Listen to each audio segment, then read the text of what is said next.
Hey guys, Tarek with Cyclone FPV. We just got done doing a drawing, and now we are going to do the, I'm going to present to you a couple frames that you've probably seen before, and go over some of the new builds and the changes that we've made to them. They're actually pretty exciting. I'm really excited to show you this stuff.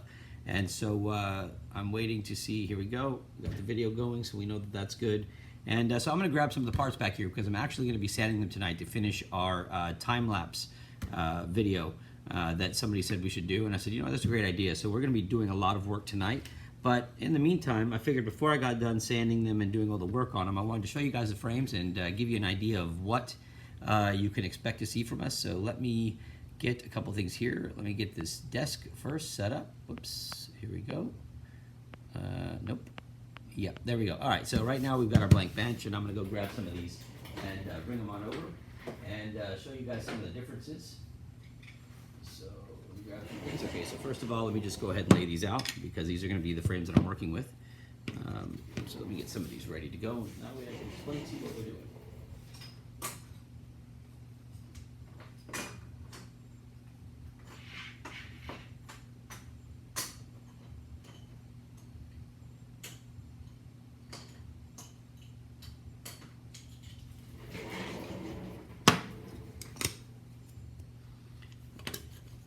All right. So a couple of things I want to go over. As soon as I get done grabbing all of this, sorry, one more second.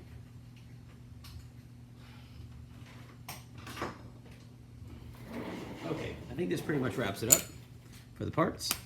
And so what I'm going to show you, what I'm going to go over is basically the changes that we've made, right? Some of the changes that we've made, and some of the things you can expect on these frames, and some of the modifications that also went into it. So first thing I'm going to do is I'm going to start with the Genesis-XL, which is the MXL, the M standing for modular, meaning that the arms can be replaced, right, and they're individual, versus a unibody construction where the arms are actually built in.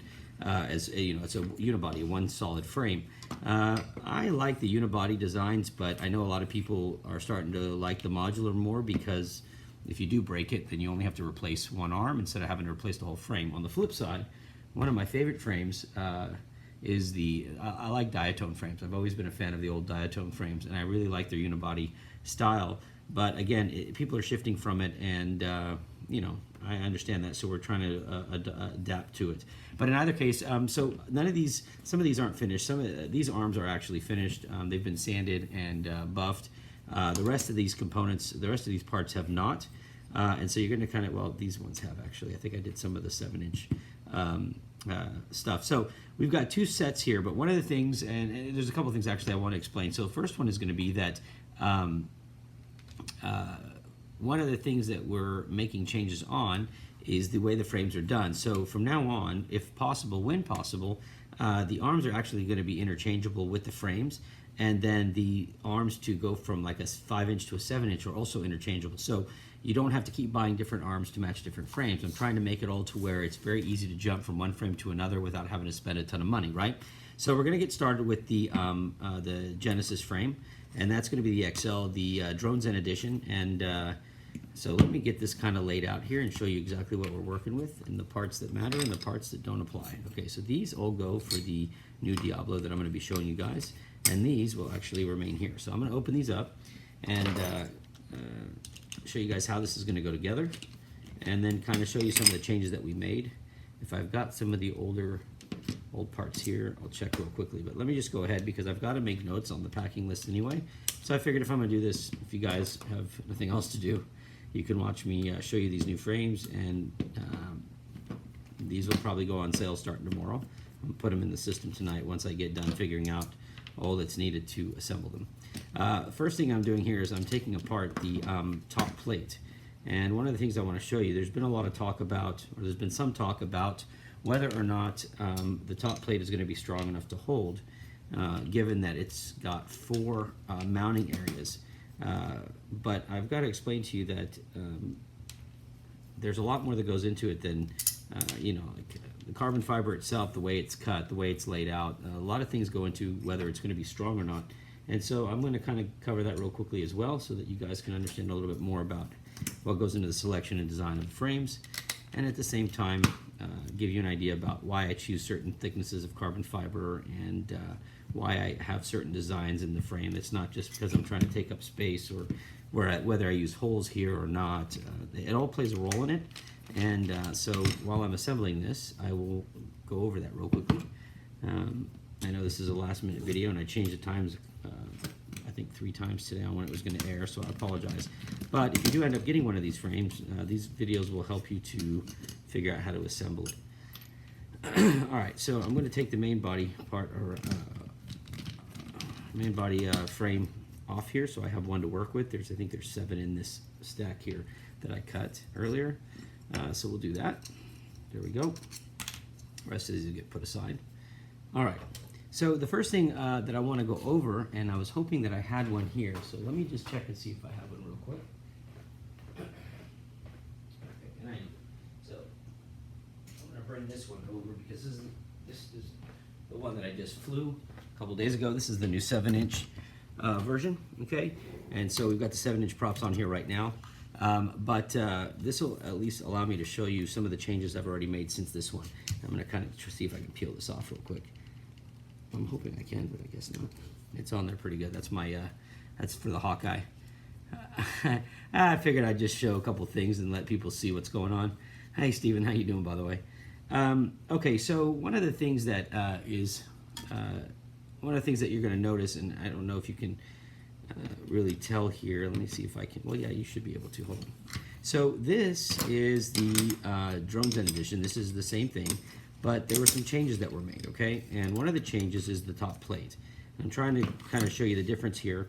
So this is the, what's on here right now is the original top plate, which is a very strong top plate, but I wanted to modify it a little bit. And so what I did was I added some, you can't see it because this silicone thing is on here. So let me see, it's gonna mess up anyway. But if you look at the two, this is just a, if I can get this off here real quick so I can show you what I'm talking about. Because I really want you guys to see. And I'll open this one up so you can see inside it as well. And this way you can get an idea of how this stuff goes together in here. If I can just get this stuff off of here. Okay, so this is the original top plate. And if I can get this camera off of here. Yep, that'll work. That's some pretty strong double-sided tape, Gorilla tape. Okay, so we finally got it, right? So now I can show you this. So let me remove the top plate, give you guys an idea of some of the changes. If I can get this top plate off. So one of the things I wanted to change was the spread of the carbon fiber. This held up really well, but there was the option to make it even stronger, and also give a couple more options on where you could put your XT60 plug and so forth. So when I take this top plate off, you're going to see how it's built inside, which is fine. So this is my quad right here. This is the long range version, and so we're running a rush tank right here.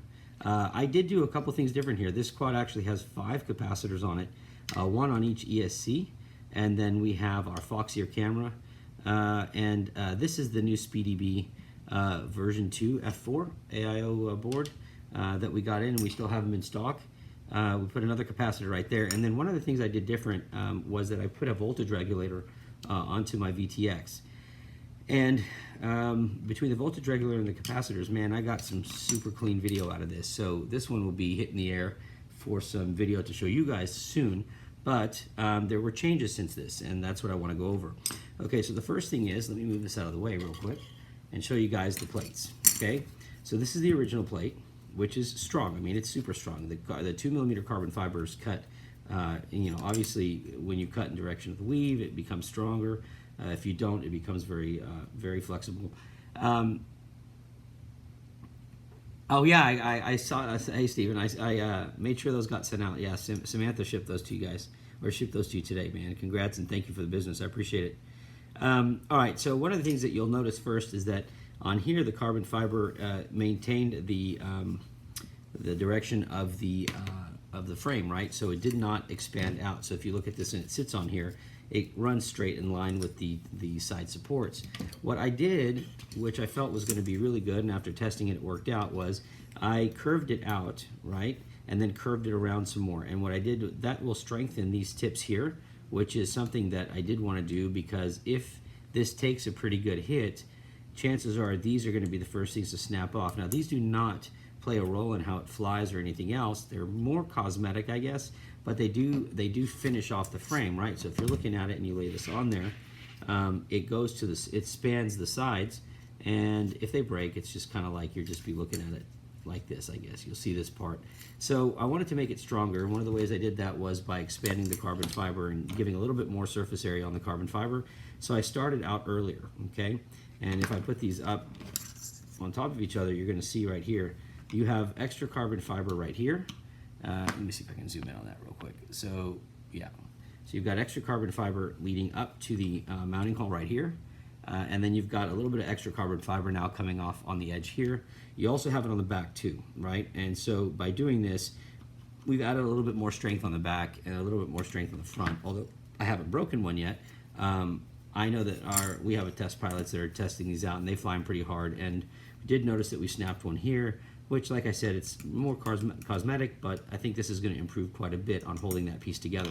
The next thing that you can see that we did that's kind of obvious is moved up the mounting holes, okay, for the GoPro session or whatever brackets or whatever mounting you want to use, because the way this lined up initially, the holes were back a little bit, which I guess reduced a little bit of room for the LiPo, so we moved them up. So now you've got more room for the LiPo, and then I added these 3 openings. And the openings for this opening right here is just kind of, if you don't plan to put a camera up here, then you can do anything else that you want up here. You can, the holes are set to where you can mount anything underneath, and then you can run zip ties. The opening right here was to bring up your XT60 wires if you wanted to put an XT60 mount on the top, and then you just run your battery into it. And then I added an extra one here in case, again, if you wanted to bring anything in or out.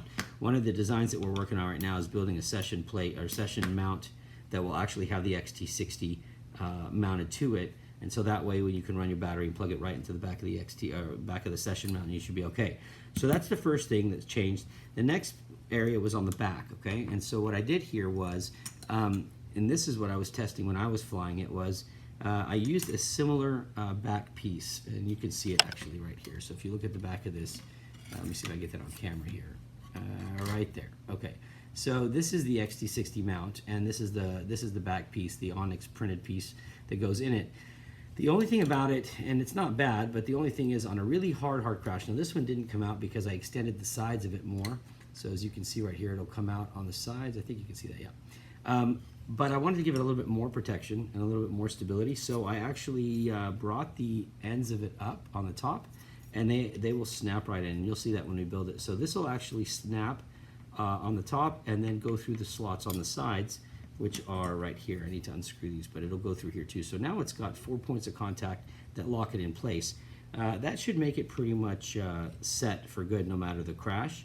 I'm hoping, but you'd probably have damaged something else before that pops out. And that piece actually holds the XT60 and the antenna. So I'll give you, when I put this together, you'll see that as well. And again, these aren't finished. They haven't been sanded, buffed, or cleaned up. These are straight off the cut, but I wanted to be able to show you this. So let me kind of give you an idea on that. And then if you do end up getting one of these and need to build it, at least you can watch this video and see. All right. The next thing I did, which is probably the biggest changes on this side, is I went back. Now here's a 5mm. This is the original one, but it's in 5mm. And so I went back after testing. Let me zoom out.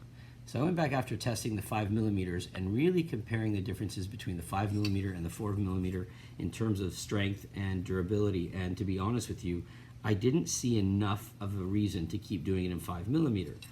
In fact, on just throttle cuts to concrete, I did not see any stress differences between the two, which basically tells me that I can eliminate some of the weight and still provide a very, very, very strong quad. So, and the same thing holds true for the arms too. I've been doing some work on comparing the 4mm arms versus the 5mm arms in terms of strength and durability, and honestly, only when I get to a 7-inch prop and an arm that long do I even think that it's needed to go to 5mm. I don't see the need anymore to be pushing 5mm arms when the 4mm are at this length are holding up. I mean, they're obviously very wide, and I mean, I can put it under the press and I can't get much to happen to it. So these are some of the changes. I also changed the area in the centers, and you can see this was the original pattern, right, with these triangles or these rounded triangles, and I really didn't like the openings anymore, and some of the pilots were saying that they wanted to kind of try to close it off, especially if we're going to go to a 4mm, which is super strong, but we can keep more carbon fiber on the board. So I said, great, let's do it. So I put the circles instead, and as many of you know, the circles will be very strong and will give a less area of cracking or breaking. So went to the circles and left this pattern instead of this pattern. This also keeps a lot of the dirt and everything else from coming in, so I'm going to stick with this pattern from now on, and actually all the frames from this point forward will be designed like this with the circles and limited openings versus this wide opening here. The other thing is after some requests, as you'll notice now, every hole is an M3 hole. So these are no longer, even though it's a 2020 stack, a lot of 2020s are changing, and you can use a 2020 stack with their size screw in here, but on the original frame it was actually cut for the smaller size screw, and people were saying, look, we're seeing some 2020 stacks with M3s, and we need to have M3s. So that's what's changed. So let me show you what this is going to look like when you assemble it and how it fits. Now I'm just going to grab a couple screws here just so I can give you an idea. On your layout for a 3030, and I'll just put some temporary things here to hold it. So on a 3030, the way I would normally do it is I'll put in depending on how high the stacks are going, I'll put in a screw here, and then I will put in a nylon nut on here that the board will sit on. So I'm just going to do that right now so we can kind of get, I think I've got a Speedy B new that's laying around here somewhere, so I'll just put that on there to show you what it fits like, and you guys can see the space, okay? So let me just get going to that. If I can get this thing on here, there we go. All right. And then I'll show you guys the rest of it, and you can see how much space you really have.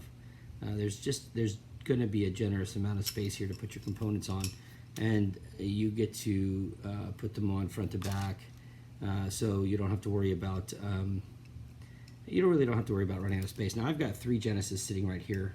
Do I have 3? Yeah, I have 3 of them. So you can see 3 different kinds because the frame, and what I'm really excited to show you, if I can get these stupid, there we go.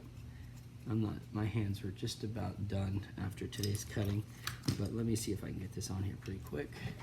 Here, let me do this. Try not to waste y'all's time. Let's just make it quicker. Okay, so one of the cool things, and that's what I want to show you, is the interchangeable arms. And you know, the idea, like I said, is I'd like to cut down on the different options for arms because there's no need to like buy 2 different frames and then have to have multiple arms, you know, different kinds when you can interchange them together. So that's one of the things I'm going to show you on here, but let me grab this. Here's a Speedy B flight controller, which I'm about to do a video on how to wire it up. But let me just go ahead and show you. So depending on how you want this to sit, it really doesn't matter, but this will fit nicely in this 3030 spot right here. Let me kind of just get that on there real quick. There we go. I don't like usually tightening these screws down, but I'll just spin this one so it goes through. There we go. Okay, and so we've got our Speedy B, and you can see with the 2mm nylon on here that we still have space depending on how you want to mount it. Okay, so I'll try to show this at a different angle. Let's see, I'll go like this. This will make it easier. Okay, so with the 2mm nylon spacers, if I can zoom in here, we still clear the carbon fiber, and you can kind of see right through to the bottom there, and there's no components touching, so this is definitely going to give you some good space here. So let me go ahead and zoom that back out. All right, so that's the Speedy B on there. So again, I would put another 2mm nylon nut if you want to on here, or you can use just a non-threaded spacer if you want, whatever's easiest. And then if you want to go with a taller screw, but you're going to get an idea of how much space you really do have here.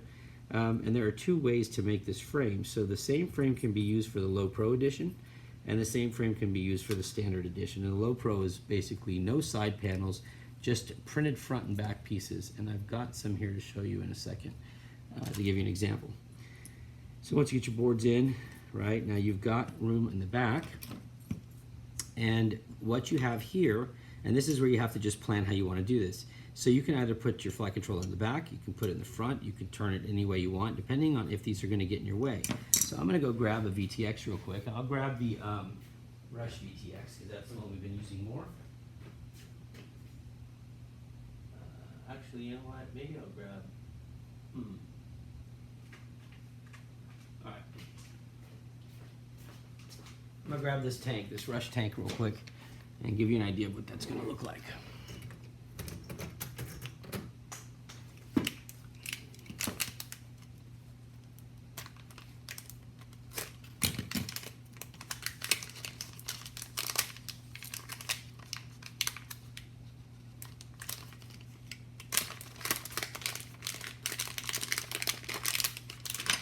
Okay, so let's get this open. And right now I'm just going to place it in. I'm not doing any of the wiring right now, but I want to show you guys how much space you will have. And so in this case, we will go with the same size screw again. And we'll use a 2mm nylon nut again to stand it off here. Now you do have room to add a 4-in-1 ESC. If you wanted to add a 4-in-1, this frame does support it without any issues.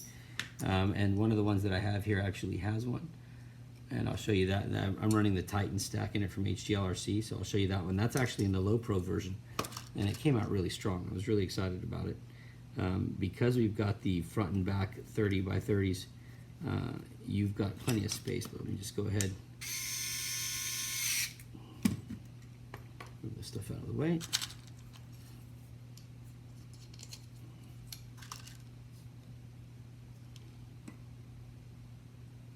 Now these are 14mm M3s that I'm using. You can take these pretty much as, I think up to 20 without any issues on this frame, but I'll show you guys in a second how far you can go with that.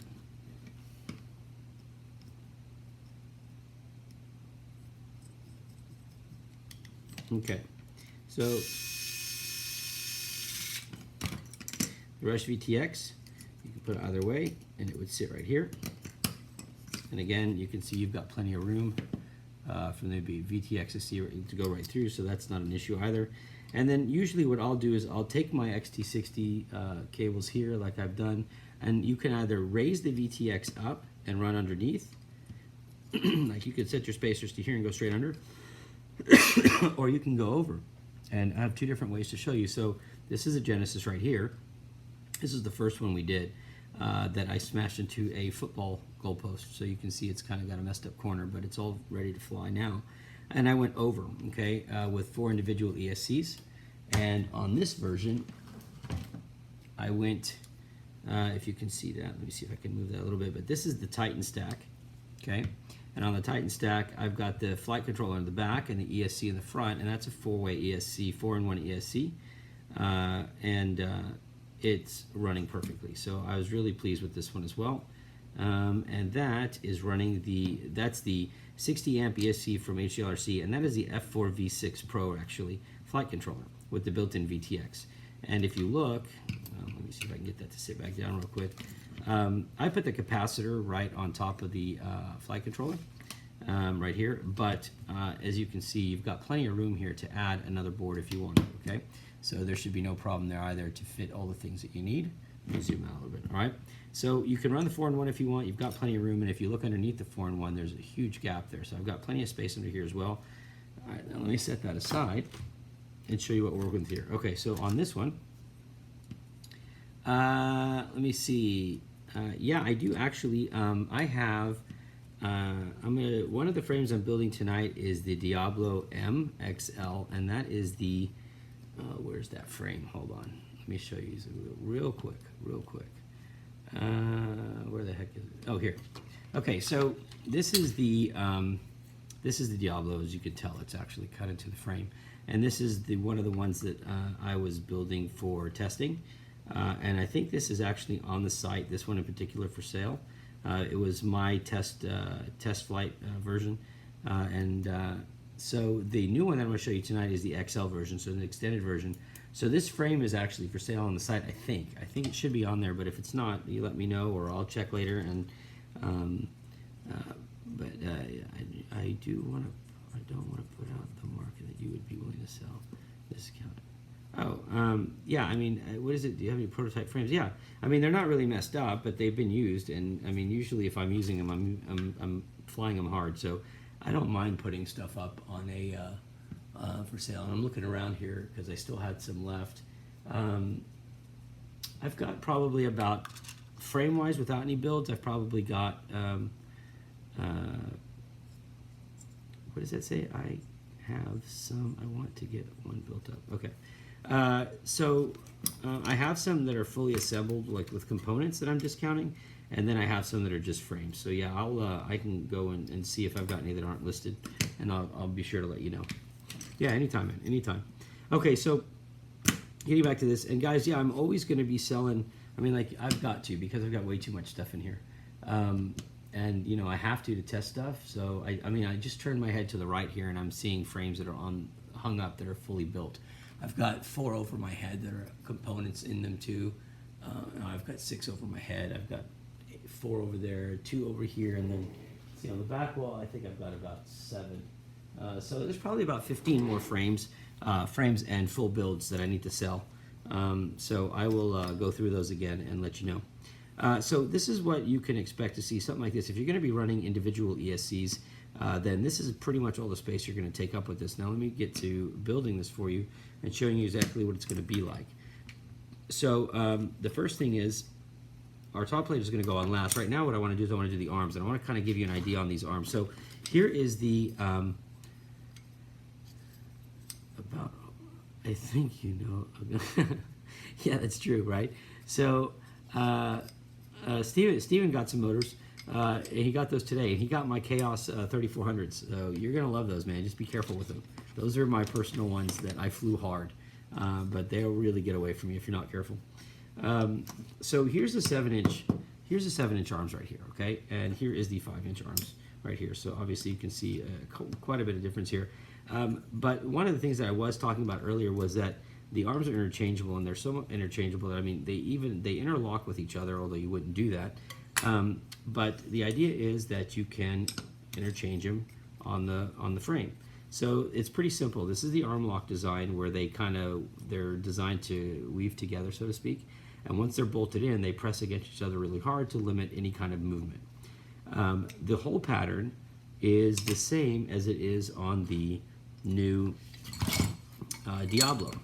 Okay, so whether you have a Diablo or the Genesis, or even another couple of them that I'll show you later, all the arms are going to be the same, which is what I've been trying to say earlier. So I'm going to build this with the 5-inch.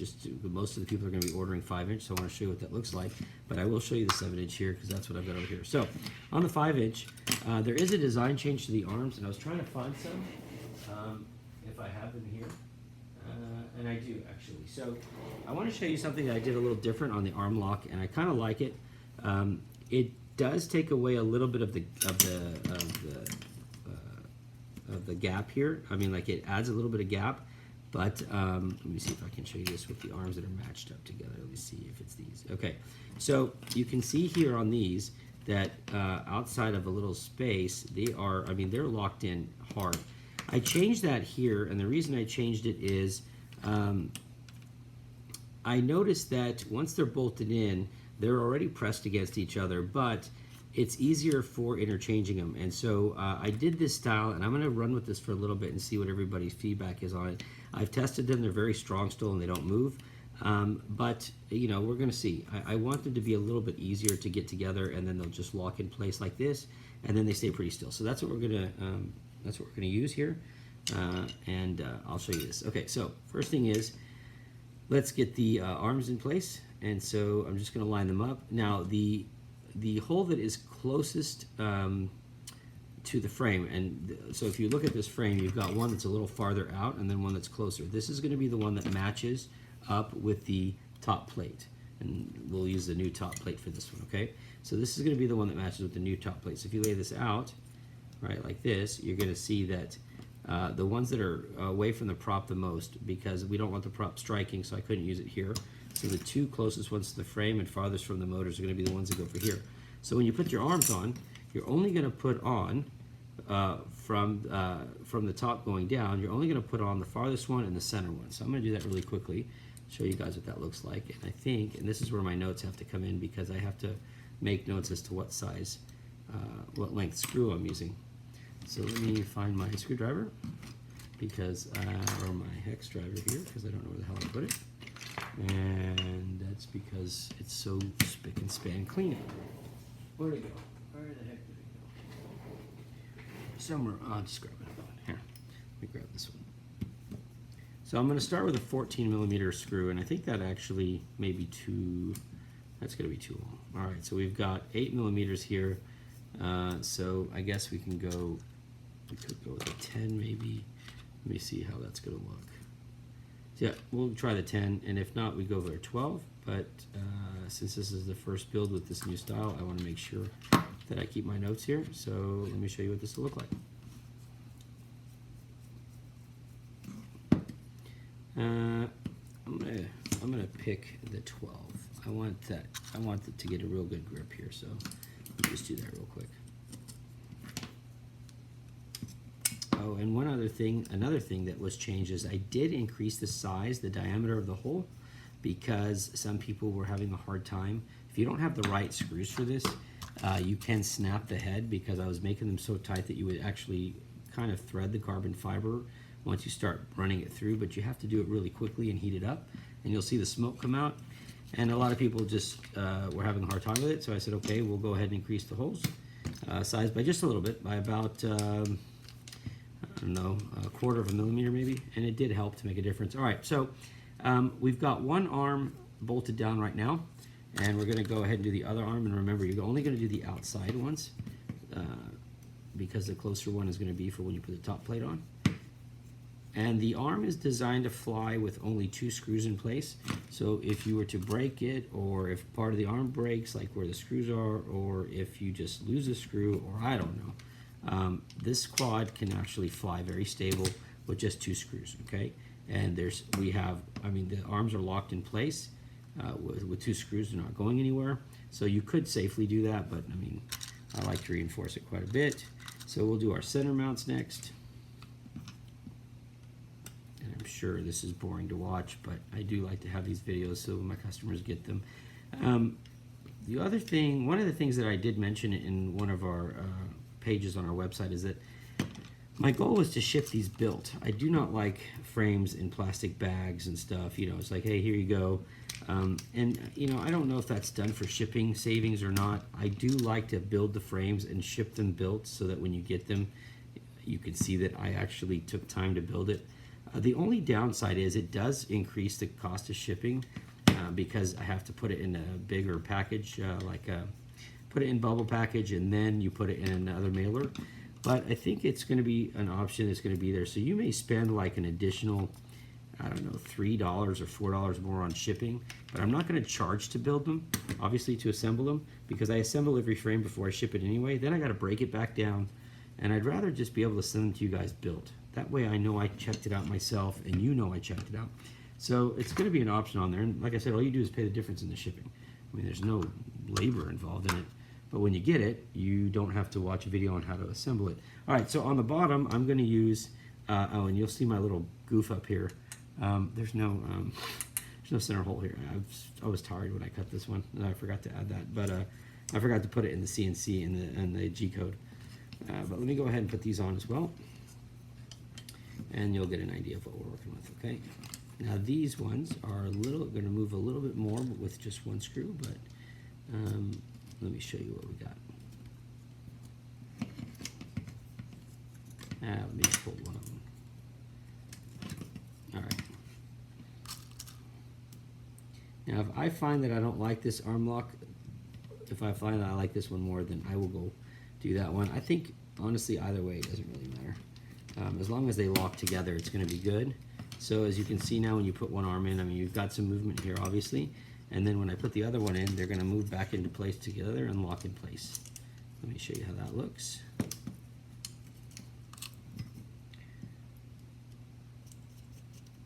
Okay.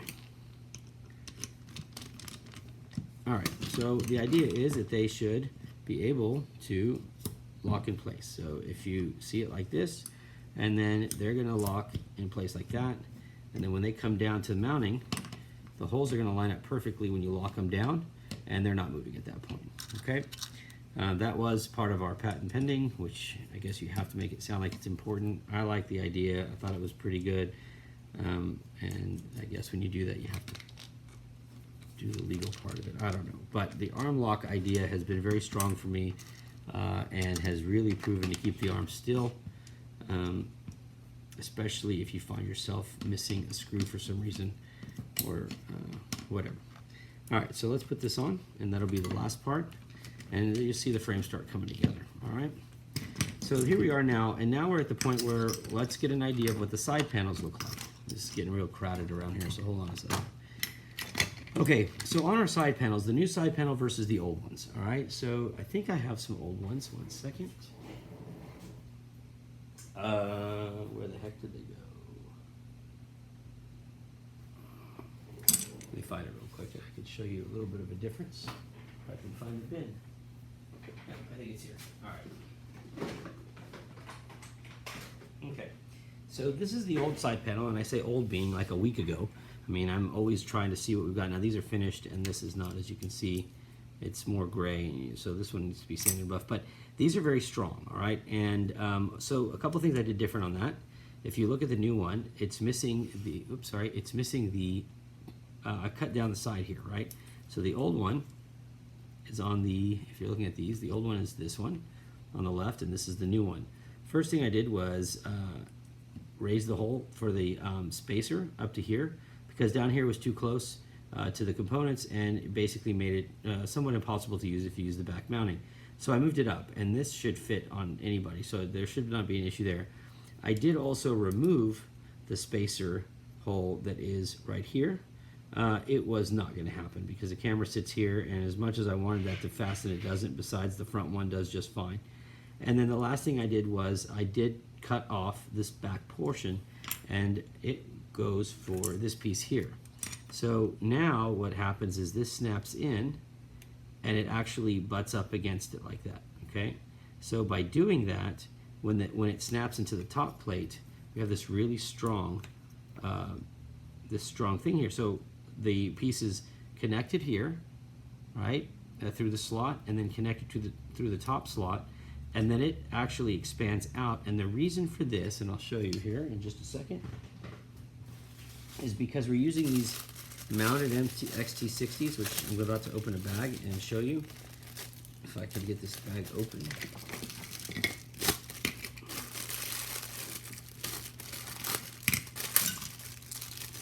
Okay, so this is what we're using on there, right? And so what I wanted to do was be able to bring this mount inside here, and then have enough surface area to drill mounting holes so that this can bolt in on the back, okay? And so to do that, I had to expand it. So what you'll see is that this will actually mount into this piece and then be permanently stuck in there. The old way, it actually kind of went through a little space inside and mounted. This is going to be a lot stronger.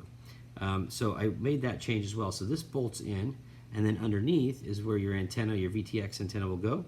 So let me get that out of the way real quick and get back to putting these together.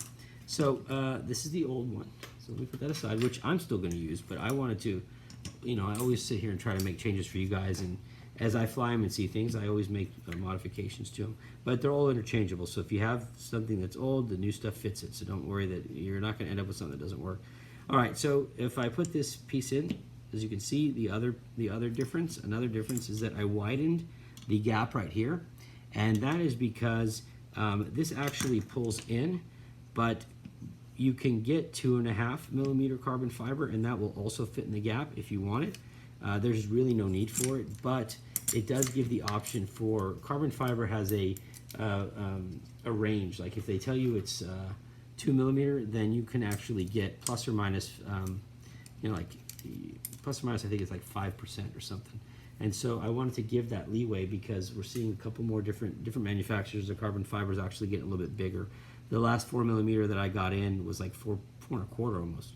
So I had to give a little leeway there. So piece 1 and piece 2 will go like this. And then you put in a 20 millimeter spacer, or I think it's a 25 actually. So I'll show you what that's like. If I drop this on the floor, we'll use purple. Okay, so your spacer, you can take one side of it, and I'll see what screws I want to use. So it's 2 millimeter. Let's go with an 8 millimeter screw. Go ahead and bolt this in. And this really brings it together very strong. So between this and the new slots on the back plate, this is going to make it a very tight back piece here. So this one would go in, and then we are going to use a 25 millimeter for the front, right here. And the cut is designed to, when you tighten these down, it just basically brings the sides into the edge here, and man, it puts it in very tight. I mean, once you put those on, if you didn't put the top plate on, or if your top plate broke, the design was done so that you could still fly it and the sides don't go flying off, all right? So everything is done with fault tolerance in mind, especially because of the way I fly. I have to. All right, so that's 1, 2, just like that. And then these two snap right in here, but don't tighten them down because you have to put the XT60 plate in the back. So you just kind of gently get in there and just get it to where it can hold in place. Okay, and then we'll do another one.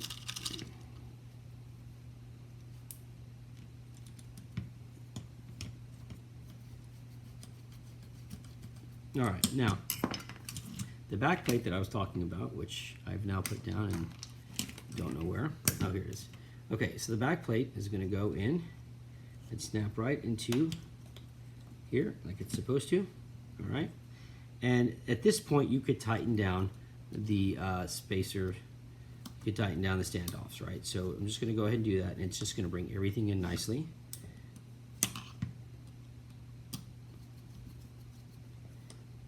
All right, and now these are, once they snap in like this, they sit securely in the frame. Doesn't mean they won't fly out if I pull them hard, but it does mean that they're in there on their own because they're pressed in to be brought in tight, right? So there's the look so far, and then your top plate will go on, and it's going to snap over these rear snaps in the back too. Like you can see right there, I think you can see those snaps kind of extending, these ones kind of extending up. And so, and the XT60 plug would go right here, and on the back plate it will actually have screws to go in. I did not put any screw holes on this one because I want to make sure it fit. So that's going to fit really nicely right there. All right, yeah, that came out good. All right, so those slots fit in through the top plate, and then you will use a 20 millimeter standoff to bolt this in, and you will come in from the bottom. So in this case, I think I used 16 millimeter screws coming from the bottom. So let me just do that real quick.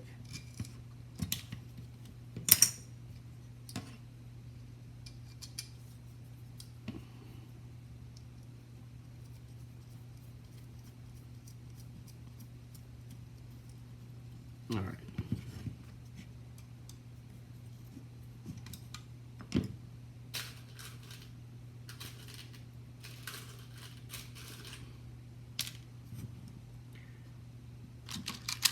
It's just going to take 4 of them.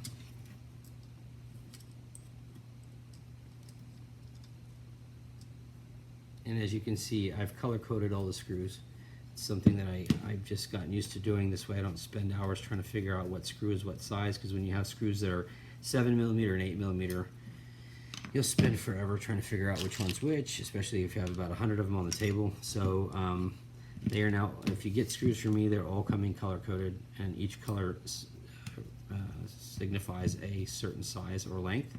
So yellow is 16, 7, and that's it. So either 16 millimeter or 7, and at least between those two you can tell the difference. So this is going to be the 16 millimeter version. And the assembly videos will actually have them in color if you did the animated ones that we did. But like I said, I'd kind of like to send these out already assembled if possible. Alright, so that's it. The 4 screws are going to be in here. We're going to put the standoffs on, and this frame's pretty much done. And the really cool thing about this frame is the 4 screws come off and you can access any part of this frame. So it's really easy if you're like out in the field flying and you need to do some work on it. I tried to make it as easy as possible to access. So So let me just go ahead and do that.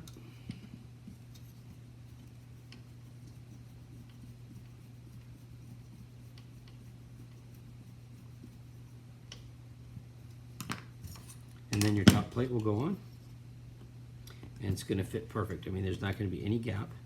All right, that is cut to the 1/100th of a millimeter in tolerance. So I try to keep everything as accurate as possible. And so anyway, so let me go ahead and just put these on, and we'll use, I think we can use 10 millimeter on here. You see, yeah, 10 millimeter will probably be good. So let me just go ahead and use that. Should not cause any problems. And that is the end of the frame. As far as building it, it's pretty simple, pretty quick, and everything fits like a glove. So let me just get that on there.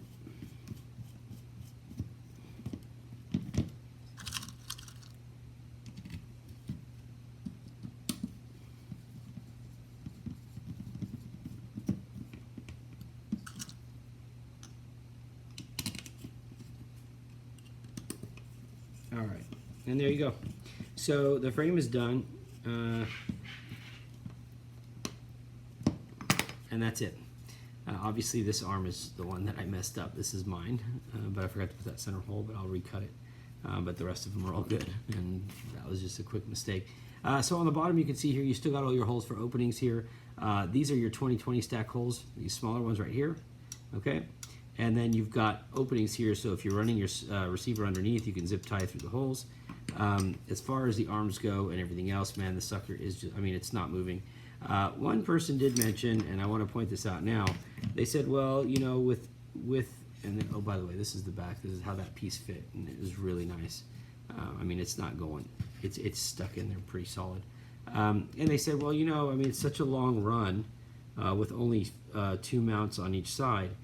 Well, as far as what you need to know about this frame is, the 2 millimeter run like this is really nothing in regards to strength on this one, because underneath it we've got these side panels. So as far as being able to crush this thing, you've got to be able to break this 2 millimeter and then break the other 2 millimeter that's underneath that is standing vertically.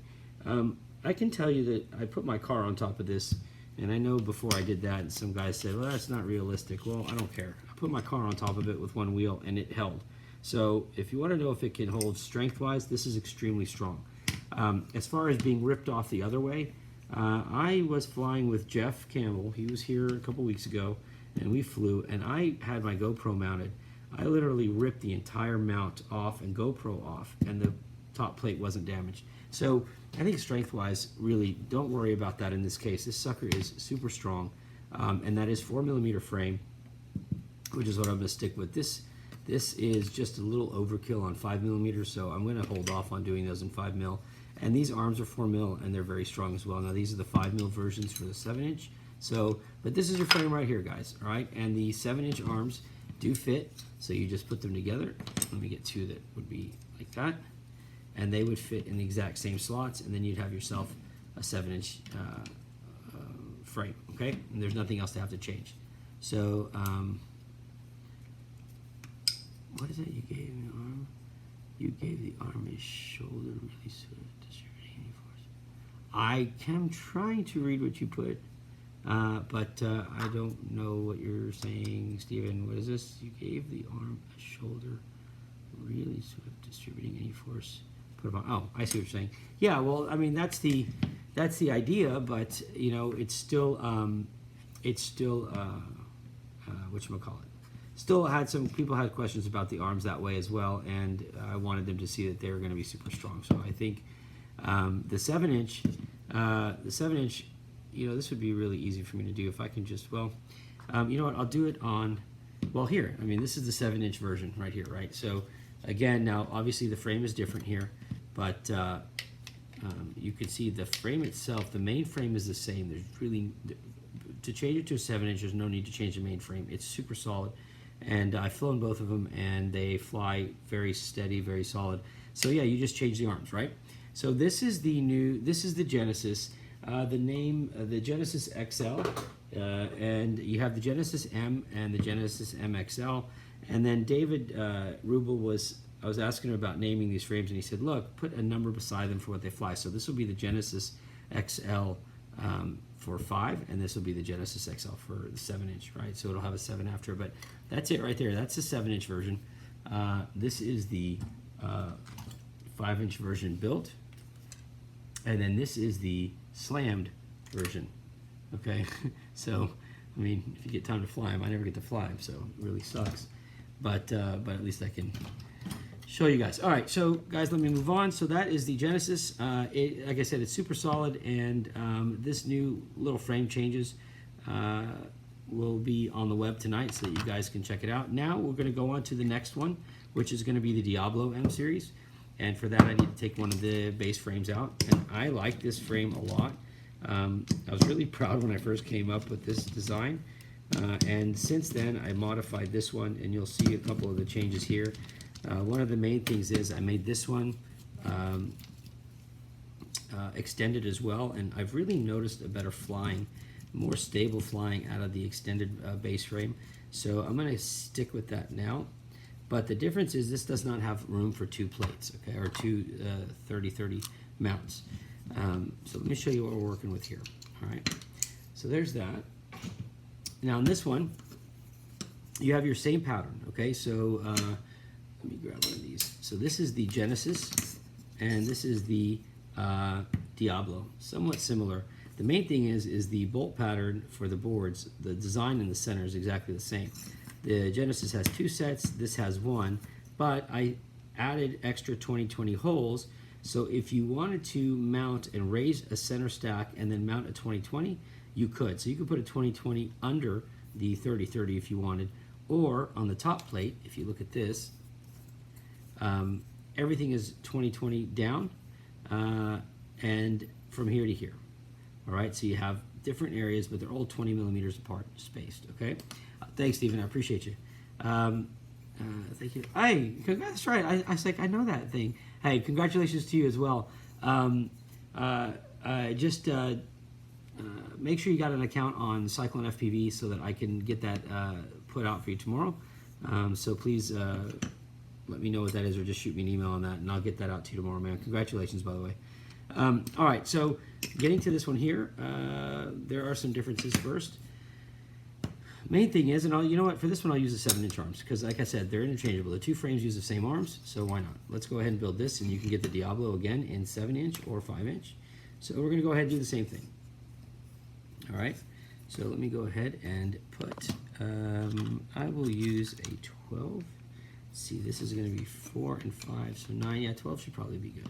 So let me go ahead and do that. Now the difference is here is that there is no top plate that you have to worry about hitting, putting a standoff for the screws. So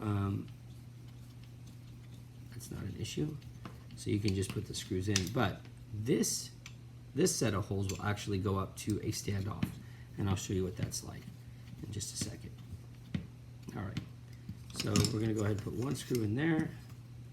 We'll put 1 screw in here. And you'll get an idea of what the 7-inch and 5-inch look like. And again, like I said, the same center frame though. I mean, it's the same base frame no matter which size arm you want to use. So at the worst case, you buy 2 sets of arms. And then these are going to lock in as well, just like the other ones. So just turn it up.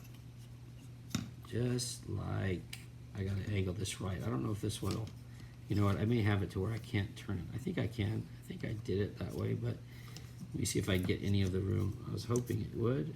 No, it's going to be too close. So let me just open one up. The 5-inch did it because it cuts a little different on the 7-inch. As far as the locking, you need to just put it in place and then put it in place like that. That was pretty cool. All right, so let me just go ahead and mount that real quick. I thought these would swivel and lock, but I guess I only got lucky on the 5-inch when that happened. All right, let me go ahead and screw this down. All right, guys, Steven, you take it easy. And thanks, man, for your support. I appreciate you guys. I know it's late. I wait to put my kids to sleep, so they stayed up late tonight. So, but thanks a lot, man, for tuning in.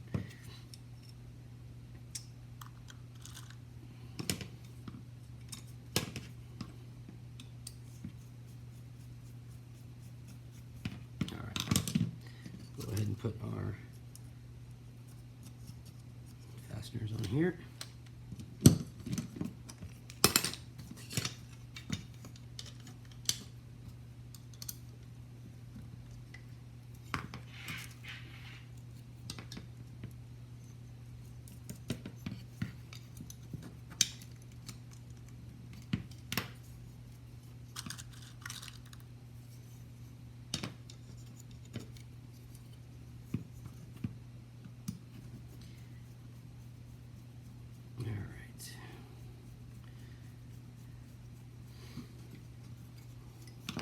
And we'll go ahead and do the other two arms, and that way you can see the layout of the frame. The rest of it's pretty quick.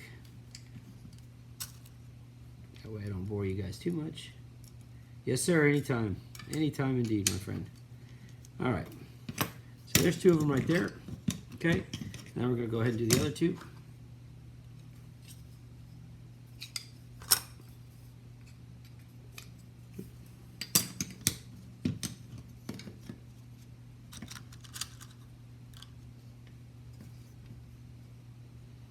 I will run, I think on the one I'm running right here, this is running the, the Chaos or the Brother Hobby Speed Shield 2108s KVs that they made for us, the Chaos series with the rainbow metallic finish. A lot of my customers, though, are running 1750s to 2108s. So I probably would say stick within that range. You can go up to 2400, I guess. We'll be doing some benchmark testing on that, but everybody lately, because of their lipo, selection and prop selection, they've been running the 21s and 1750s. And then when you get to a larger motor, I think we're down to like 300 kV almost. Preferred setup for these, for what? For the 7-inch or a 5-inch? I can let you know on a preferred setup for both. So on the 7-inch, yes, but you have to understand that, let me see, I'm looking over at mine here because I just did a new setup on the 7-inch using 45 amp ESCs from T-Motor. And I'll be honest with you, the comparison between those and a 4-in-1 60 amp ESC, man, it's pretty tough. I think if you tell me if you prefer 4-in-1 or individual, then I can tell you a preferred setups because I have one. Okay, so on the 7-inch, if you go with individuals, HGLRC has a great 50 amp, the Ford F50. The FD50 50 amp ESC is really good. I'm really happy with those. Matter of fact, I've got them sitting here on my motors right now. So I just took these off a quad that we were testing.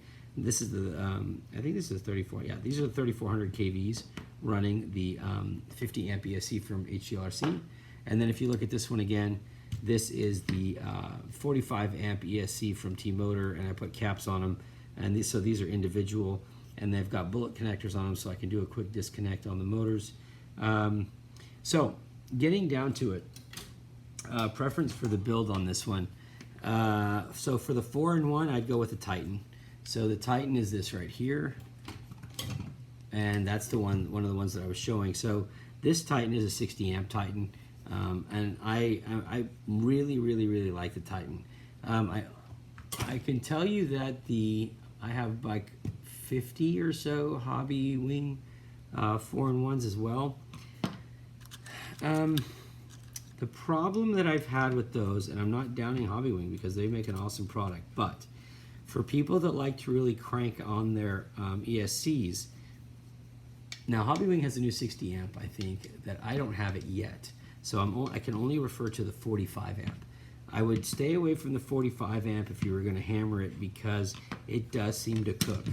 And I've seen more of them cooking, but I don't have the 60 amps in. I haven't even ordered them yet because I don't know if they're on pre-order, if they were shipping yet, but on the 4-in-1s that I have, the best one that I run is the HGLRC Titan.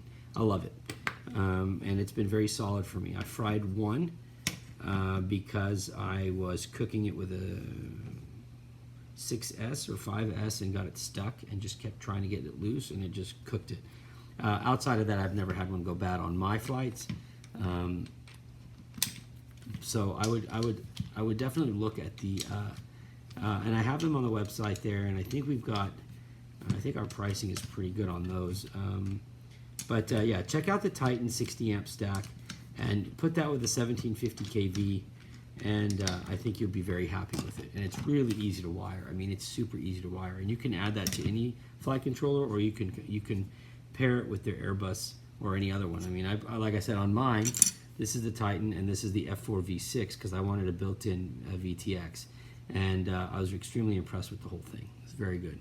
So check that out. All right, so we've got the arms in place. The only thing is the third screw that goes in there is for the standoffs. So let's get to that real quick. And again, we will, you've got your 30 amp, I mean your 30 by 30s and your 20 by 20s, the holes here for those. So getting to the top plate.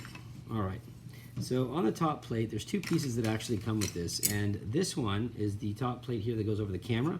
And then this will actually mount underneath it. The standoffs here are going to be 20 millimeters tall. So let me see if I have the 20s and the 30s. I think I do. So we'll still use purple so you guys can see it better. So we'll cruise and rib. Oh, that would be so. Oh, on 6S. I'm sorry, Rudy. If you're asking me would I use the HTLRC on a 6S, yeah. I mean, I have.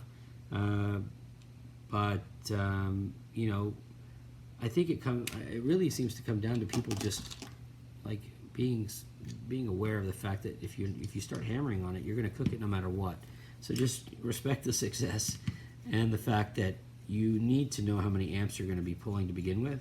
So if you ever decide you want to order one, right, and you want our, you know, like say you order it from us, for example, and you don't have to, but I mean if you do, and you want to be very sure about it, you say to me, hey, how does this motor and this ESC work with this prop on a 6S? And then I go behind me to the benchmark, to the table behind me that we have our benchmark set up on, and I put the motor, the prop, and the ESC, and I run it. And you can see the chart and see that if you're at 50%, this is your amp pull, at 70%, and so forth. And so you start doing your math and calculating things like, all right, if I need this much thrust, I'm either going to need to, you know, and if you're taxing the amp or you're taxing the ESC, then we work to kind of get you the math to where you can achieve what you need without having to hit like 80% throttle. Because that's where you start getting killed, right? And that's where everybody usually gets killed, is on the throttle. They're like, hey, I want the power out of, I want to get what I'm getting at 80% throttle, but you're frying the ESC, so you let me know and we work on it. So that, I hope, because we do that for people with flight time. I have a lot of customers say, hey, look, I need to get this many minutes in flight time. Okay, well then I can calculate that based on what the amp pull is on the benchmark, tell you where you need to be and make it easier. All right, so there's our 20 millimeter standoffs here. And these are just extra protection standoffs. If you don't want to use them, they do line up with the mounting holes here. If you need the space, you don't have to use them. You can just run a screw and hold this. The standoffs are actually on the back and front as well, so they can hold pretty strong. But I'm just going to put them on here so you guys can get an idea. Sorry, that was like the longest answer to your question, Rudy. I apologize, but I like to be thorough. But I understand when you're sitting here by yourself in the shop, you end up yippee-yapping too much. Well, I do. Okay.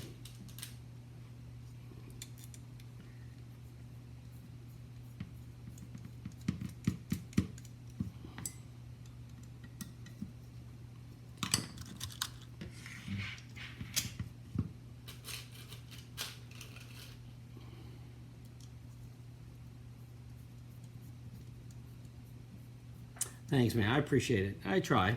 I don't always get it right, but, you know, I figure I listen to the people. I listen to everybody, whether it's criticism or not. You know, I try. Some of the things we do, they work, and some of the things we do, they don't go so well. But at the end of the day, if we can help, we help. So you just let me know, and I appreciate that. Thank you. All right, so we've got our setup here, and I'm just going to tighten this down so you guys can see what it's going to look like.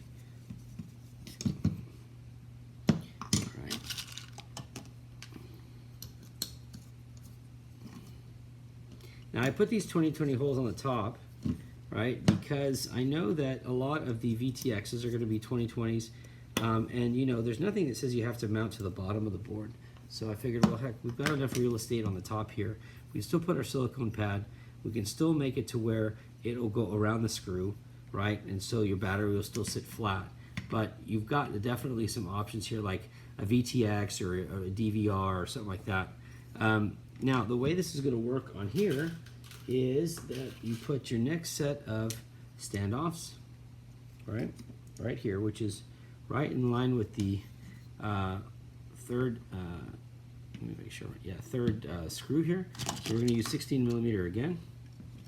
Run that through and hold that in place. And then we'll be ready to add our top plate, and then we're done. Now this is a lot more open, but if you want to add a back VTX antenna plate or something, I mean, I've done it on here and it looks really good, but that's really up to you guys on how you want to do that. But let me just fasten this in and show you what we got. And like I said, these were cut today, so I haven't had a chance to clean them and sand them, but so if you see it and it looks like rough like this where it's gray, I don't want you to think that's how they come, but I just hadn't had a chance yet. Today was play day. We went and played football and we had a good time. So when I get my kids, kind of take a break from this for a little bit.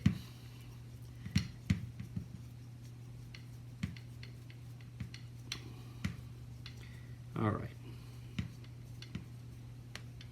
Okay, so now that we got that in, the difference between the top and the bottom area is 8 millimeters, and I'll show you what I mean when I say that. So let me get these out real quick, these spacers. And we'll put them here. I don't know if you can see them, but we'll put them right here.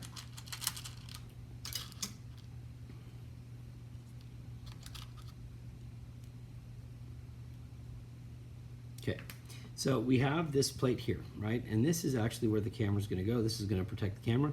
And on that, it's a 30 millimeter. I'll go ahead and put those in place real quick.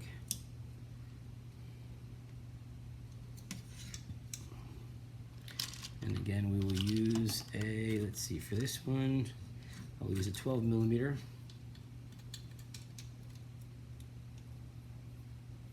Oh, do you remember his name? Because I had a guy order 3 of them, actually. I wonder if that was the same bud. Man, I appreciate you doing that. Thank you. Yeah, I've got about 400 in stock. So please, by all means, send them my way. I got a little carried away back when that huge sale was going on. Oof, I got carried away. My wife doesn't let me forget that. Okay, so let's do this. And then we'll put these on. We'll do the next one. And that's a 20 millimeter screw. I think that'll actually be just perfect for the size. Let me put these on.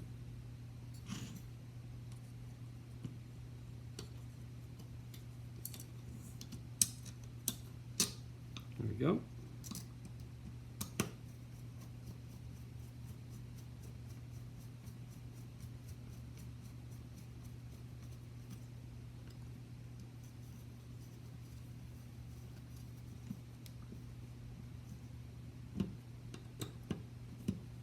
Okay.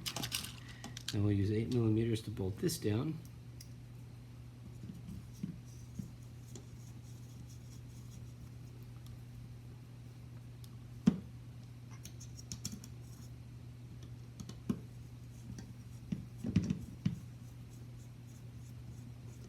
All right, so this is the completed frame minus a few things. So one of the things that I want to show you on this frame is the reason I like this frame a lot is I put this piece, and I wish I had, do I have a LiPo sitting here? Let me see if I have a LiPo sitting here. I might have one. If not, let me just go grab one real quick. I'll be right back. Let me go grab a battery. I'll show you what we're working with. And I'll grab a 6S. This way you get a full idea. Okay. So here's a 6S LiPo Sugar Rush, right? And here's what it looks like into the frame. So one of the things that I really liked about this and why I like this raised piece was it actually kept my LiPo in place, right? And so if I want to sit here like this, it doesn't matter how you want to mount it. But the front plate, and I'm looking for something now. Oh, it's right here. Okay, so, and forgive me for the red coloring on this. I was testing a new paint on how it would hold on onyx, but here's something really cool, right?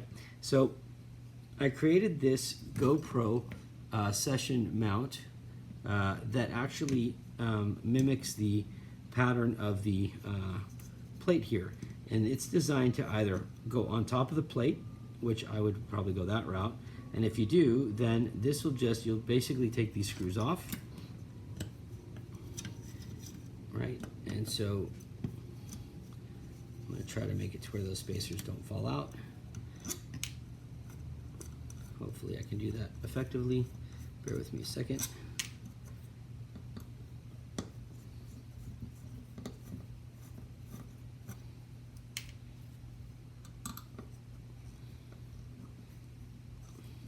Well, I think the spacers are about to go. I was hoping they wouldn't. Well, I tightened this one pretty tight. Bear with me. Let me get this. Let me hold this standoff in place while I get the screw out. I'm doing very good about holding it in place. All right. Well, there goes all that. Give me 1 second so I can show you guys what this will look like. Sorry. All right.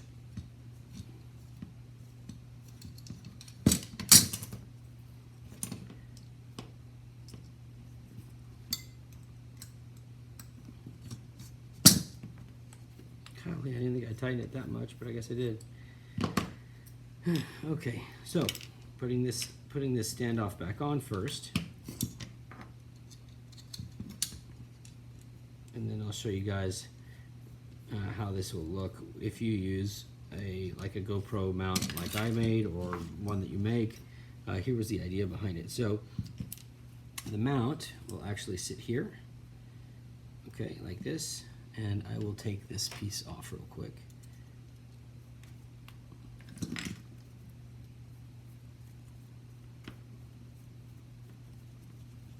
Thank you. Yeah, I did test. I mean, I tested this thing. Well, I've been flying this version of it for a while, right? Which is a smaller version. So as you can see, it's been extended. Let me see. What is that like? What is that like? About 50? No, not exactly 50. It's been extended about 30 millimeters. Okay, and this is where I'm going to be going with the frames from now on. I like the little ones, but I find a smoother flight out of these. But you can tell because, I mean, just looking at it, this sucker holds well, and this one took some beatings for sure. So when I take that top plate off, so it lines up perfectly here, and then I'll just extend the screw by 2 millimeters. And they come in through the top like this, right?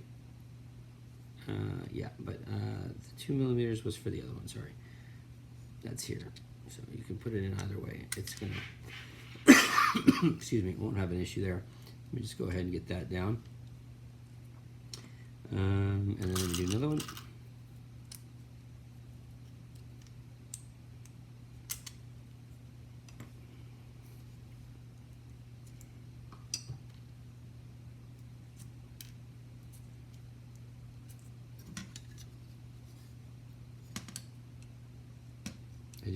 I turn it upside down so the stupid spacers don't fall out.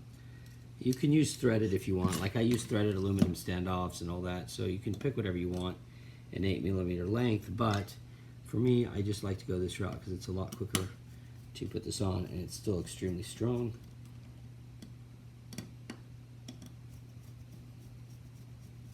So let's get that on there real quick, and then you'll get an idea of what we're talking about. Okay, 1, 2, and then for the front, since we used 8 millimeter, but we added some, I'm going to go to a 10 millimeter screw. I think that will give me, nah, go 14. Or we could do 16 even, but I'll just do 14 for now.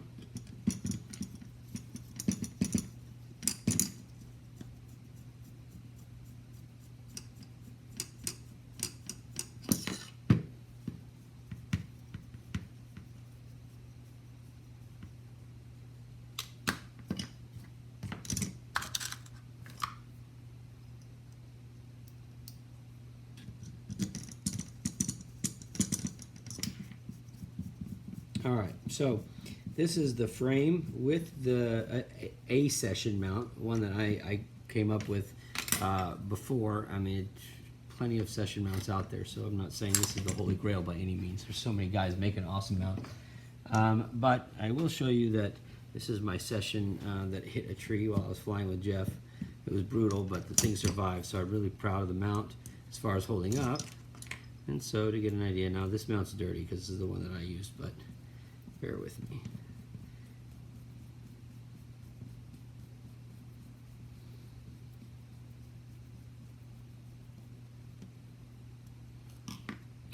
Yeah, I guess put the other screw in just so it can be somewhat looking normal, even though it's dirty. And then we'll put the battery on and show you guys how much room you have and your options for your XT60 mounts. I mean, there's a couple things on this that really picked up the R9 and the, oh yeah, you picked up the light too, huh? Yeah. Look, I mean, I appreciate you guys. You have no idea. I mean, I'm glad that we can supply you guys with the parts, and you know, I'll always do my best to get those to you. Is this TPU? No, this is Onyx. This is from a Markforged printer, so it's a completely different material. Onyx prints are not. Let me see if I can show you the difference here. I had something here that might be able to give you an idea of the difference, so bear with me.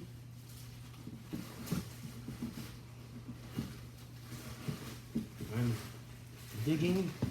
Okay, so I actually I can give you an idea of Onyx, what Onyx is, and this is a little dirty because I had it in the trash because it ended up not being needed for what I needed. But let me show you what Onyx is so you understand here, and let me just try to clean it off. Okay, so it's kind of scratched up right now, but Onyx is more of a solid material. It's not like a printed material. So if you could look at it, you don't see like print. It's how do you describe it? Like, you don't see layers with Onyx. The finish is just extremely smooth. So it's very strong. It infuses carbon fiber if you want it to. It's more for industrial use. Like they use this in machines.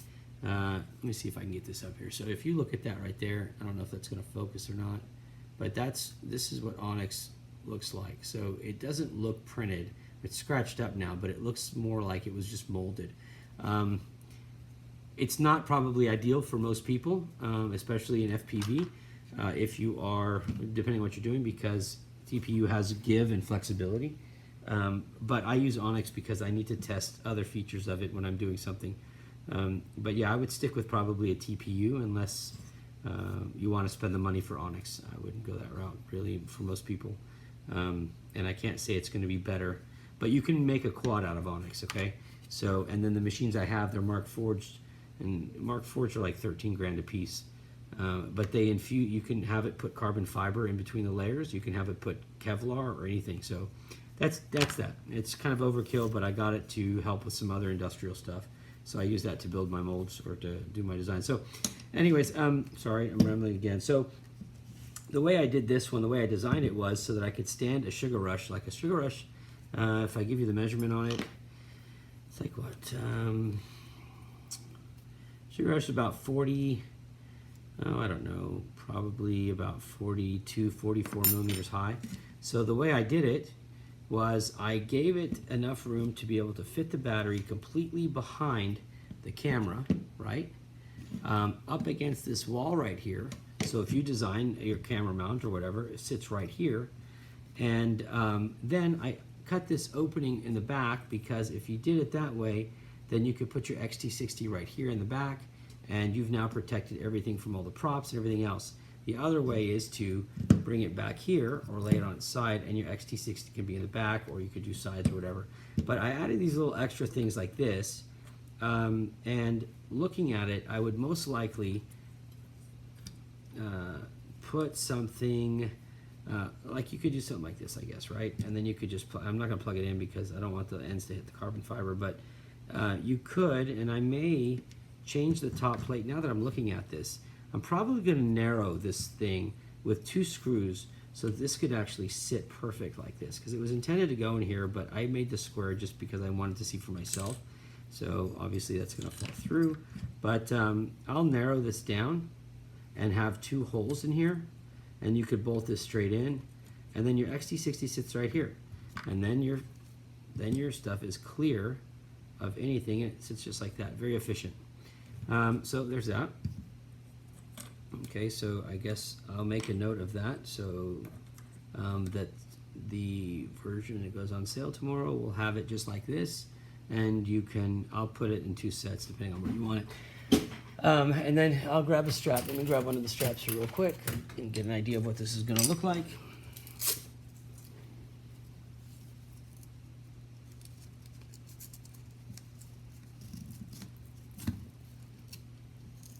It's got room for plenty of straps, plus you can have silicone down here, so let me just bring this strap forward. You could probably double strap this one, and with the silicone down there, it's going to be real nice. And then my little poor XT60 keeps falling through because I did not plan that to put that in there right now, but so anyways, yeah, so it'll sit like that, basically, right? And so then everything stays on top, props are, everything's out of the way, you know, if you wanted, your VTX antenna can come out the back, and to do something like that's real easy. Like I think I have a, oh, where are they? I had something that would go there. I don't know where I put that bin, but there's a million different prints of things that can slide over the standoffs, and that's how I designed it. I was just hoping I could show you one. Give me 1 second. Let me see if I can find it real quick. Oh yeah, right here. Okay, so these are I designed when I was working on a guy's Chameleon a while ago.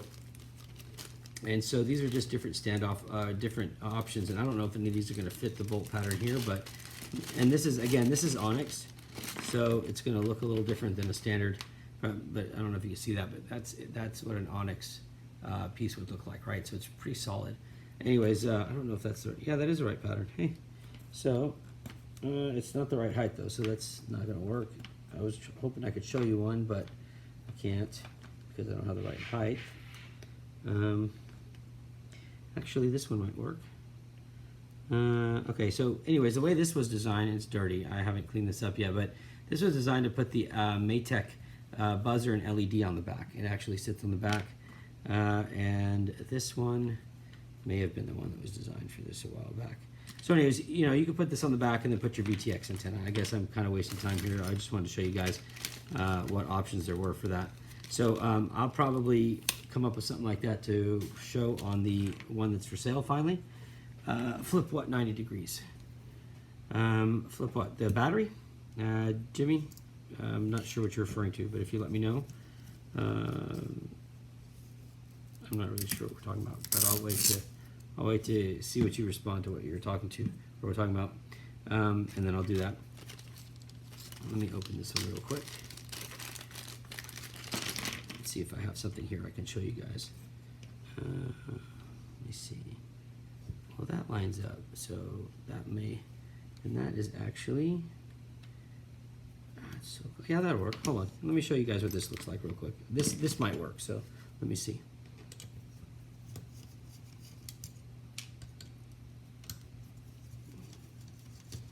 The XT60. Oh, you mean flip it like this? I can't. It's not. I'm just asking when you say flip or you say turn. If you say flip, I don't know if you mean to turn it like this, but the square is too small. The best I could do is like that to see, but I'm not trying to. Hey, thanks, Stephen, and thank you guys. I appreciate y'all liking this. I didn't plan on pulling out these little back pieces here for the antenna, but and then Jimmy, I just want to make sure if you were asking me when you said flip it, if there was something I missed, please just let me know. I'll do what I can here to kind of demonstrate it. And let me see if this will fit. If this fits, oh yeah, it does. All right, perfect. So let me show you what I did here. Okay. So when I designed this one, right? Yeah, but I mean, I'm going to redo this one, Jimmy. So by tomorrow, because I'm going to go back on the machine here and redraw it, and it'll end up like the Genesis. Okay, so it's going to end up looking. Yeah, it was close though. You had a better sight than I did, but it's going to end up looking. Wait, what was I saying? Yeah, So it'll have an opening like this, okay, when I'm done on the carbon fiber. So this will actually sit, and it'll sit in like that with the screw holes for the carbon fiber. So I will do that and show you guys, and that's how it'll be on the site. So on this plate here, right, and I've just got to clean it up a little bit, I designed these to put the standoff inside because I found it to be much, much stronger and more reliable this way. I just can't believe I had one laying around. I wasn't planning on that. So then this would actually go in, just like that, and I guess we'll bolt it from the bottom first. And you have to, I keep forgetting, you have to be prepared for that standoff to just keep spinning. So make sure to put one screw in the top to hold it in place, right? So let me show you this.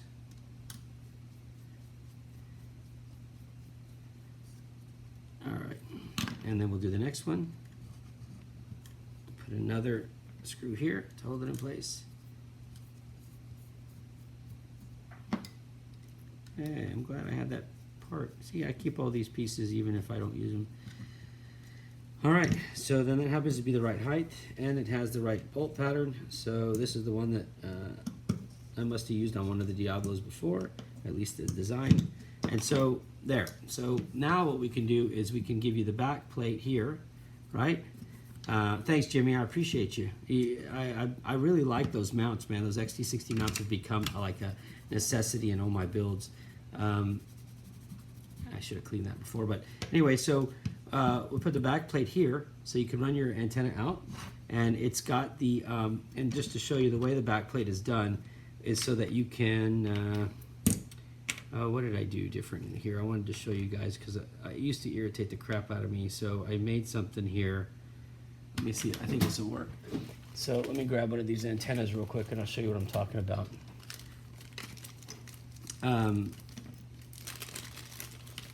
So one of the things that I hated about these is that, and I'm sure I'm not the only one, although probably right now I feel I may be. So, you know, like when you put it, when you do it and then you want to tighten this down, sometimes that stupid thing just spins, right? And so you end up spinning the whole antenna. So what I did was I added the flat line at the top. Now, obviously you have the antennas that have like the TBS style that have the screws, but to hold them in place, which is why we have ones like these. But if you don't, so I cut this out like this so that you could still tighten this and not spin the antenna anymore, right? Because I mean, I hate it. I'd be spinning it, I'll be tightening my antenna and this wire spinning the whole time. And so it ends up damaging it. So all of these are going to come with that extra piece in there so that even the hex, even the I guess the hex piece right there will not spin and just keep spinning in a circle. Okay, so thank you, man. I hope, yeah, it's coming out good. This has been kind of scarred up a little bit, but that's going to fit really nicely, I think. So if we left that on there, right, and then so if we leave that on there, so this is cool. I'm glad you guys are giving me some input here because I think this is going to come out real nicely. So at the end of it all, and if you could use the one with the Maytech buzzer and LED, then you could have your buzzer, LED, and VTX antenna out the back if you wanted it. We did that for the Chameleon build, I think, when we had the Armaton Chameleon in here from a customer. Let me just kind of do this to make sure I've got the right fitting, and then I will stop rambling about this. All right, and we can call it a day. Now, the one thing on the front here, first let me put these in here, and that fits perfect like this. So that's good. And let me just find just like that. This way you can get the full idea of what we're looking at. And then again, you can just tighten it now, and it's not going to spin. Pop that in there like this. And we're looking good. Looks like we got ourselves a good build here. And this one. Yeah, I've broken many antennas by getting frustrated with that just spinning. All right, so let's do this. And then the one thing is on the front, which I did not have to show you, but I think I have it actually sitting back here, is the plates for the camera. Now, I did it two different ways, and I'll show you guys what I'm talking about here in just a second. Let me just put this other screw in real quick. can get it there. There we go. Okay, so on the front, right? So here's our way of doing it on the back. So that's going to come out real nicely, and it's solid, and it's held in. I'm trying to crank it. It's not going anywhere. I mean, I'm pulling the crap out of this thing. It's not going anywhere. So those aluminum mounts, those standoffs inside. Yeah. Well, you know, now, I mean, I've got antennas now that actually come like that, right? The TBS did it right by doing those antennas like that, and now they've got aftermarket ones that do it. But yeah, that was really smart. Really smart way to do it. And then I was like, man, maybe if I just put this, I can just accomplish that. So this was the one for the. This was the one for the Maytech. And I don't know if you guys are familiar with that Maytech, but I will grab one just so I can show you. Actually, somebody ordered one today, so I happen to be pulling them anyway, but let me just give you an idea. Okay, so, sorry, I know it's hard to hear me. I stepped away so I could grab this, but this was something that we did on the Chameleon, and I did it on another build, and I want to show you guys real quick so you get an idea. Oops. So, came up with this for a guy, and that's where this plate came in, right? So this is the same kind of plate, but this fits the LEDs and then the buzzer on the back, okay? So I will most likely, because then I had to do it to where I could fit that and an antenna, and that is sitting somewhere here. My desk is getting messier now as I start looking for things. But I did end up finally doing it where it fit the LED, oh, was it this one? I think it's this one. So I did it like this, right? Which allowed me to still fit this and still fit the antenna out the bottom, right? And so it ends up kind of like that, okay? And obviously I can't put it fully on there, but I'm trying to show you. So, and then the slot right here is for the wiring to the LEDs and buzzer. It sits like that. So you got full LEDs, full buzzer, and you have your antenna still coming out the back. So that was one of the other options that I had come up with that worked out real well. So on the side though, getting back to the camera now, there are plates that go in here.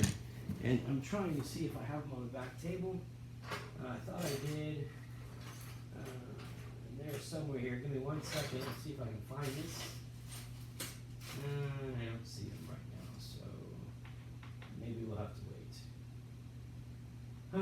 All right. Well, anyways, there are back plates. I mean, there are camera plates. God darn it. Anyways, I won't waste your time. But this is actually designed for two things. So if you look at the frame here, let me see if I get this on the thing. You have this gap right here. I don't know if I can show that on camera. There. So you have one here and one here. And on the bottom of the plate, I had the plate sitting here. Is this it? I'm going to try to find where did I put the bottom plate? Here. Sorry. So what you have is what you cannot see because the camera is now sitting on top is you have these two openings, right? And then on the top plate, I have an extra top plate back here, so let me grab that. On the top plate, you have this. So this sits like this, right? And so I made a piece that will go here to here, and so that's where your camera can mount. But if you end up using one of the brackets, then I put these holes with this as well, so you can use a bracket or you can use the plates. And I really thought I had the darn thing, but somebody just bought mine, and so I don't have one to show. But anyway, so the plates are, you can either print them or we can cut them in carbon fiber, either way. So you can do the side plates with your camera, or, so I want that set up, so yes, less, but okay, so you want this set up, but no buzzer, no antenna, you got it. I will make that happen for you for sure, man. Definitely make that happen. I just need to correct this top plate, so I'm gonna mimic this one, and then put this piece with it as an option. And that's it. So this is the 7-inch, and remember now that the arms are interchangeable, so you can do a 5-inch on this frame, a 7-inch on this frame, and I'm looking for the stupid battery. Where I put the here. And so that will sit like that. I think we're also going to be putting some of the 3D prints online to where you can just have the STL file. So if you have a printer, just print your own.